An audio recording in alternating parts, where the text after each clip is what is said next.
I have here Jack Posobiec. I know you have been laser focused actually on the CCP's infiltration in America and your background. Tell our audience, what you're seeing from your side. We've seen this since the 1970s. It has been the CCP working with American Wall Street, working with American businesses who later then control politicians. Many families across both sides of the aisle where they use the financial interests in the United States, and then CCP has talked about this, in order to be able to control the United States and lead them by the nose. This ability that the CCP has is shown in the same way that Wen Jiabao or many of the higher cadres of the Politburo would enrich their own families through the use of contracts, through the use of government.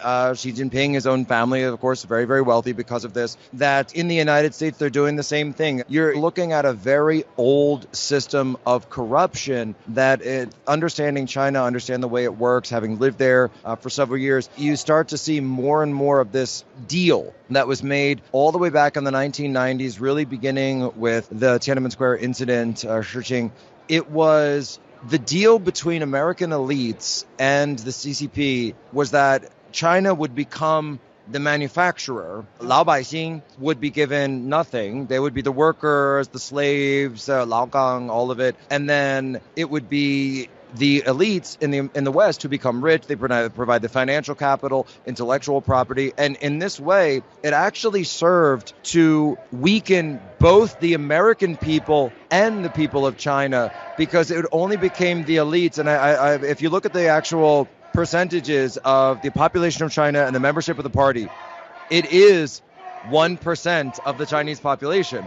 And so 1% versus 99%, and this is the same phrase that was used by liberals actually a decade ago here in the United States to discuss the regular people versus the elites. And so you see this in every industry, from technology to pharmaceuticals to Hollywood, entertainment, increasingly now in sports, NBA, NFL, pro wrestling. John Cena, he calls Taiwan a country and then immediately has to apologize. And in every industry, even with the World Economic Forum, they have been completely and utterly, and by the way, I don't call it infiltration. I don't call it capturing. What I call it is a merger. It is a merger of the elites of CCP and the West, but also increasingly now under Xi as the chairman, that Xi is looking to make the CCP the senior partner in the merger. And this has made the Western elites very upset, very angry, because they want to be senior partners.